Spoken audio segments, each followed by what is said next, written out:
Hello viewers, welcome to the special episode of Teachers Day presented by New Hope TV.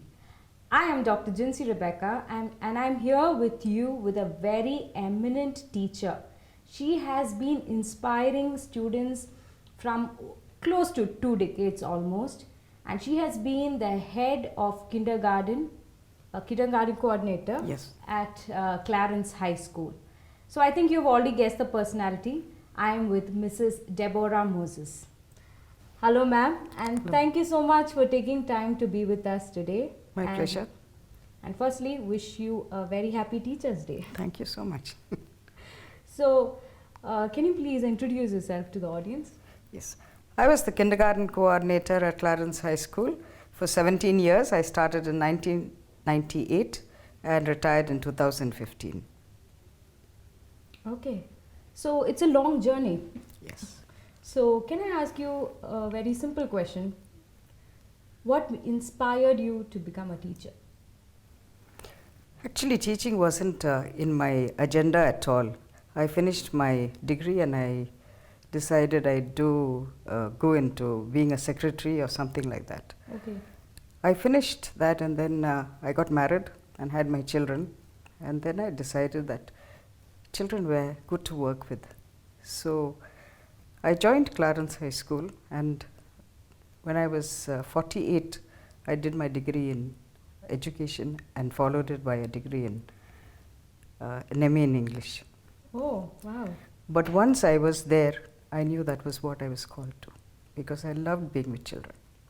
I think all the audience should thank their children first. You know, that's what inspired her to be a teacher. So thank you, wherever you are right now. Okay, so so that's what inspired you. Yes. So what was your best moment as a teacher where you felt, wow, it's so good to be a teacher?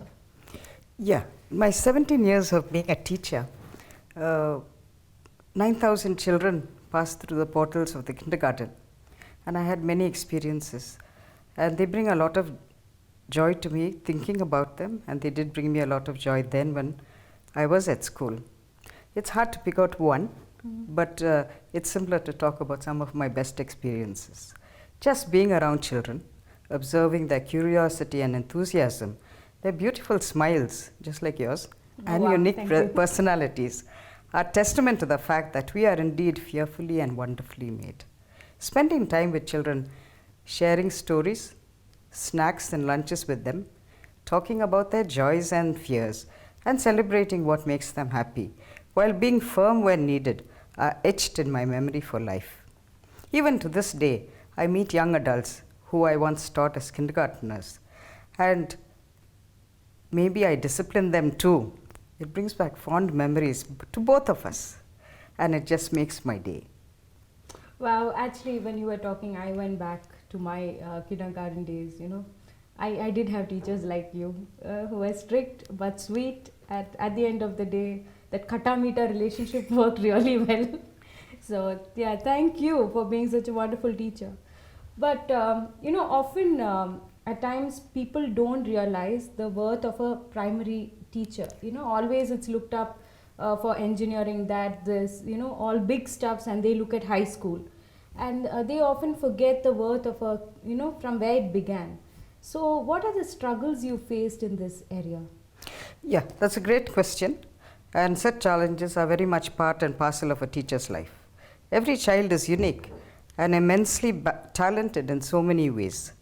As a parent myself, understanding and accepting children for what they are and they are capable of, at the same time being proud of them, is very tough but necessary. Every parent wants their child to do well and to be successful.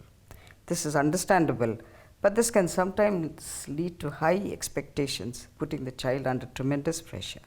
I think it is important for a teacher to understand the child's talents and abilities and find ways for the child to express these talents, and at the same time valuing the parents' aims and aspirations for their child also. Wow. So when you were saying that, you know, often a child's talent and parents' expectation, you know, go haywire. You know, they go in two directions. So how, as a teacher, have you able to, you know, bring that balance about? We have to recognize what a child is capable of. and also respect what a parent wants from the child. And we have to be able to discern and to pick up on the child's talents and to be able to develop that, and give them opportunity. Sometimes it could be in different areas. We have to be able to recognize that and to develop and make the child successful in whatever they are good at. Wow. So who's the ideal teacher according to you? Children spend a lot of time in school. Yeah. They spend 6 to 8 hours. It's like their second home. Yes. I was just going to say that. You've taken it out of my mouth. Wow.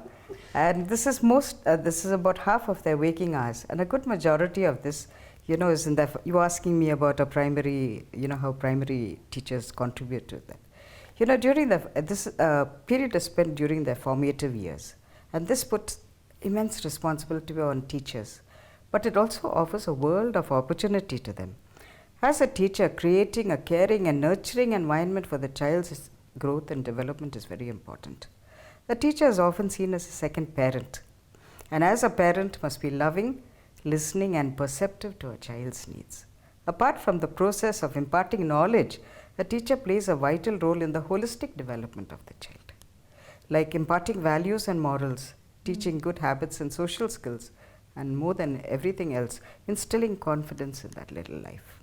The school and the teacher are a crucial cog in giving a child the right start in life. That's so true. I agree that even for all of us, I think it all began at the school first. And with those teachers who said, okay, you're good at singing or you're good at speaking, come on, go up the stage. And first time we would have trembled, but then it was the teachers who really pushed us. So thank you, teachers, wherever you are right now, I love you. So coming into a very important question, that is, when you are training young minds, especially with primary students, you're actually training a future. You're bringing ethics to the future. You're building a nation.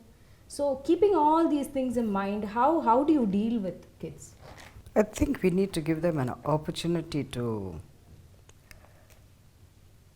express themselves in different ways. There are some children who are very good at academics. A lot of parents focus on that. And then sometimes they are good at sports. Sometimes they are good at the various arts. So I think a teacher spending time with them helps them to discover in which area they are good and focus on that for them. And sometimes we have to speak to parents to take the focus off academics, especially if their child is not doing very well. Take the focus off that and focus on their strengths. And many children who are not good academically in the early years are very successful in life. So at the end of it, it's not academics that's all that matters. It's developing whatever a child has. Children are all unique. They are all made specially by God. The Bible says that they are fearfully and wonderfully made, which means that God has not made a mistake in any child. Every child is endowed with gifts. Every child has talents. And we as teachers have the opportunity to be able to hone those talents, to develop those gifts in the children. That's so true. I hear that you are quoting a lot of scriptures. So definitely you are carrying that God standard with you while teaching. So how do you balance between, the moral standards versus godly standards? It's a well-known fact, that a young child, the mind is like a sponge and open to new and interesting things. Moral science at Clarence High School included good morals and behaviors which were based on stories from the Bible. Morning assemblies were a start to the day and included singing simple, meaningful Christian songs and reading from the Word of God. In addition, as a teacher, it is also about leading by example. We have to exhibit the fruits of the Spirit. I must clarify here that at Clarence School we never taught Christianity, but just the morals and values needed for life, and we found enough of it in the Bible to teach. Actually, that's so true. I think many have confused between religion and relationship, and I think Clarence School has that beautiful way of bringing out that relationship and bringing out those values in a child, and that influences over a decades. Yeah. So when you've said almost 9,000 students have crossed through your fingers, so it's like almost, influencing 9,000 families. So today, when you look back, what do you feel was like the best after you saw the future? Like after you saw the future of the children, you feel like, wow, that was my child. What was that proud moment for you? You know, many times I have followed through the children's results right up to 10th standard. And when I see the final results, and I see that they were the same ones that did well in those years, and I see some new ones too. You know, it's a delight to me because we know that we have instilled in them certain values and other things, but they have performed consistently, you know, so it's really a good feeling. And also many times we see people going on to life and becoming so successful in different areas, and we realize that maybe they were not the best students, but yet they have been able to perform really well. Yeah. You know, in different areas they've become so successful and made a difference to the world. Wow. What about this children who fall under spectrum, and specifically like OCD, autism, so or learning disability? Sometimes the parents don't figure it out and then put them in the school where they feel left out. So as a teacher, that's when you become that mother-like feeling also to them. So can you just put your thoughts about it? Yeah, Clarence School has a special school where we do deal with the children who have various problems. But in my 17 years of teaching, we have occasionally picked up a child who was not able to cope. You know, we have tried everything we can. We have tried various things at Clarence School. You know, even instituting a new prize where a child who shows improvement was given a special prize on Speech Day, which is the public prize distribution day. So we have made every effort on our part to be able to encourage them to improve. But sometimes, you know, we have realized that there is a problem that a child is facing. So we have had the opportunity to call the parents to discuss with them. You know, it's not very easy for a parent to accept, but sometimes we have spoken to them and advocated that they would do a checkup, and parents have come back to thank us and say yes, that the child has been different, or if we realize there is some other underlying problem, we have been able to address that with a parent, and parents have come back to us and said yes, you know, especially mothers who have been working. We have asked them to stay home and be with the child, especially if the husbands were doing well. And they have responded. And many times they have come back and said, you know, that was a good move.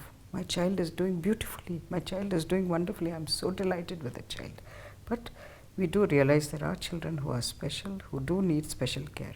And we would do everything in our power to help them. But if it was necessary, we would refer them to our special school too. Wow, I think that wet your eyes and it touched our hearts. So let me just go back to, maybe student Deborah Moses. So if you're going that way, what kind of a student were you and who was your favorite teacher? Yeah, I studied at Clarence High School too. Oh, so you all the time bonded there? I studied there, my children studied there, my grandchild is also there in Clarence High School, so the third generation is there. I think the umbilical cord with Clarence High School is not cut yet. My husband is also on the board, so we as a family are still connected with Clarence right from the very beginning. I entered school when I was 3 years and 11 months. Okay, I was very naughty, you know, so I appreciate it when some of the children are naughty because I went through that phase. Naughty would be I was so talkative.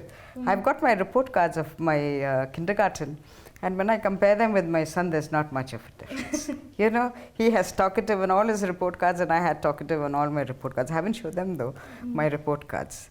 But I think genes, they will know from where they probably. got it. Oh yes, nobody has any doubt about that, you know. But I enjoyed school. You know, it was the best years of my life. It was an absolutely carefree atmosphere. I had so much fun. I had so many friends. But I didn't study. I didn't study till I came to 9th standard. And when I came to I used to come 35th in class. We had about 36 children. So I was very happy. I had no worries. My mother didn't pressurize me. There were no pressures in those days. But then in ninth standard, I decided that enough is enough. I said, I'm sure God has endowed me with brains and I'm not using them. So I literally pulled up my socks and I started studying. And I came 7th in class, and then I came 3rd, and then it was no turning back. I was very good in sports, I was very good in public speaking. I got the all-round Turner Cup for efficiency when I was in my 11th standard. But God helped me. You know, I'm sure without God's help I wouldn't have achieved it. In fact, I gave my life to the Lord when I was in 10th standard. But that brought about a big change in my life. But it also brought about a change in my performance. My favorite teacher was a person by name Mrs. Cherian. She taught me science. I drove her up the wall now and then because I was constantly shattering. But she was so well dressed. She was spick and span in her cotton saris. And she had such a lovely demeanor about her. She was very firm, but she was very loving. You know, even if she shouted, you know, she was smiles the next moment. But she was my favorite teacher, and God's goodness, she's still alive. I think she just celebrated her birthday. Wow. So, Mrs. Cherian, wish you a happy birthday belated. Okay. So, I think that was something that even would have shocked our viewers, that, you know, 35 and 36 to straight 7 and then 3rd. So, children, it's never too late. See, your ma'am is a good example. And I think that was a fabulous testimony too. So, don't give up. No matter where you are standing right now, you still can change. And I think here we have a great example of it. So, finally, what would be your message to the young teachers today? You know, many people say that being a doctor is a good profession, you know. But a doctor was once a student and had a teacher. Very true. So I think, in my humble opinion, teaching is a very noble profession. But one needs to have a calling and dedication. It's not a means to earn, but you must have a calling and dedication. Shaping a child's personality and future is a powerful responsibility. As children are the future of tomorrow, we all know that. You know, children are the future of tomorrow. As teachers, we must challenge ourselves to make learning fun and school life memorable. Mine was.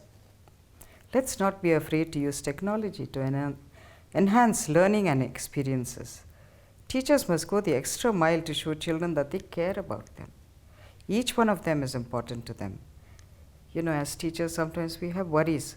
Leave them at home. Don't bring them with you to school. Be there for the children. Invest in their future. Be concerned about their well-being. Be the support structure that they need.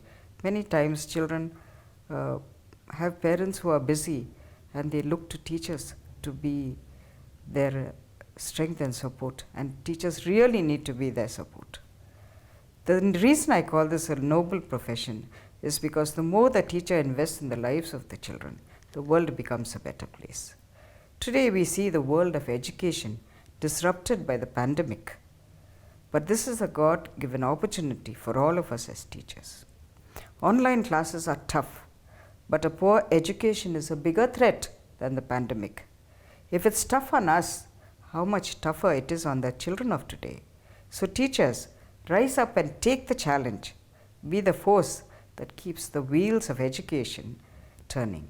Ma'am, when we come into school, you know, it's like one umbrella where different families and, you know, different children come from different backgrounds, and some of them might have had this broken experience of, you know, broken family, or some other families will just be fuming. They might be together, but they may be fuming. So all this ultimately affects the children, and that would be radiantly seen in your classes. So how have you dealt with such students as well as parents? You know, how have you been able to mold them? During my years at school, you know, many times there were children whose behavior was not desirable. So oft times, you know, they would be punished in my office. So while sitting there, I would have a chat with them, and I would talk to them casually, and I would discover that there is a problem in the house, that parents are fighting with each other, that there's discord, there is other things happening at home. So, you know, many times our hearts would go out to those children because they were the victim of what happens in the house. It's very pathetic. I have seen it, literally seen it, where children are so affected by what happens at home. You know, the tone of voices, everything affects them. Sometimes we've had the privilege to call parents and explain to them and tell them, you know, that this is how your child is behaving, and in talking with them that we have discovered that there is a problem at home. You know, you have a responsibility to your children. You have brought them into the world. And you have a responsibility to provide a very stable home for them. You know, if you have your differences, settle them in their absence. But when they are there, provide a very stable home for them. It has helped many times, you know. We've had many cases where parents were divorced or they were going to divorce, and we have tried to keep them from it. We have succeeded occasionally to keep them from separating. We have stressed upon the importance of the child, and many times it has worked. But what we also do, we have a very soft corner for children who come from these kind of homes. So we would give them allowance in certain things, that we were not over strict with them when things were not done. You know, occasionally we would have children coming and telling us that they couldn't do their homework because parents were fighting in the morning, or they couldn't sign their register because parents were fighting. So we would excuse them. But we would also make it a point to talk to parents and help them see that how what happens in the home affects the child. It definitely does. That's so true. Actually, it all begins from the family. Parents are the teachers. And I think so many times in this busy world, running after everything else, you forget the main part, which was the family. And teachers' role there was so important. And I'm so glad that you saved so many families, you know. So I think generations would thank you. So that blessing would definitely be there with you. So that is really great. So you saved so many families because, you know, of that Christian love that was there in you. Christ's love has helped you to do all this. So this was actually based on that Christian value system that you were able to do what you did. So keeping that in mind, did you face any opposition? Like, you know, why are you bringing all, God factor into such things or something like that?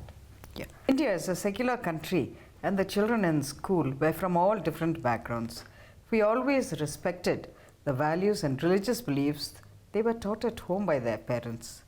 Some parents at times did oppose using the Bible in moral science, but would eventually still enroll their children in the school, as good morals and values were the focus, and the Bible is full of great lessons. Wow, that's so true. I think at the end of the day, all of us have been impacted by those real life stories. You know, in each of us, there was a David, there was a Daniel, there was a Mary, there was everybody. So I think it makes a lot of difference. So, ma'am, I guess you would have been a little strict teacher, you know, a little disciplinary kind. So now, you know, when you look back, you will also find that parents did understand, you know, why you took those stands. Since you said you're a teacher from 1998, I think you used a lot of canes, right? So today, however, you know, teachers are not allowed to do that. And I heard an article I had read through where they said, because teachers don't use cane, today police have to use cane, you know, to actually, because social crime is increasing so much, there's no correction. So, what do you think of the pro and cons of this area? Yes, definitely I was a very strict teacher. But my biggest test was if I had spanked a child, and in the evening I would stand on the top of the staircase and the children would go down, and every child would wave to me from there. So I would only look for the children I had spanked, and I would see if they would say bye-bye to me. And they would definitely come and say bye-bye on the ways. They didn't hold it in their heart. And I have seen children after 10 years when I go to the Thanksgiving service, the valedictory service, and they come and meet me and they say, Miss, do you remember me? Do you remember my name? Do you remember you spanked me? Miss, I'm become better because of what you did. And you know, that thrills my heart because I realize that they don't hold it against me, but they realize it was for their good that they do it. You know, I firmly believe that there is a place for the rod. The Bible also says that spare the rod and spoil the child. We must use it wisely when needed, but I think it has a great effect when used at the proper time, that children would definitely grow up to be much better. We must have discipline. What we see around us is because of indiscipline. What we see around us in the world over is because people do not know how to curb themselves and do what is right. And we need to teach children from a very young age. And one of the good methods to do that is to use cane. I think it was very effective. The very thoughts that they would come to my office and get a spanking was enough to straighten 90% of them. It's only the 10% who came. The 90% got straightened out with just saying that they would go to the office for a spanking. So it does have a place, but there is a danger that it could be used wrongly, and that is we must take care of that. Yeah, that's so true. I think all of our hands have definitely got those heats from some or the other teacher. But at the end of the day, here we are. So thank God for teachers like you.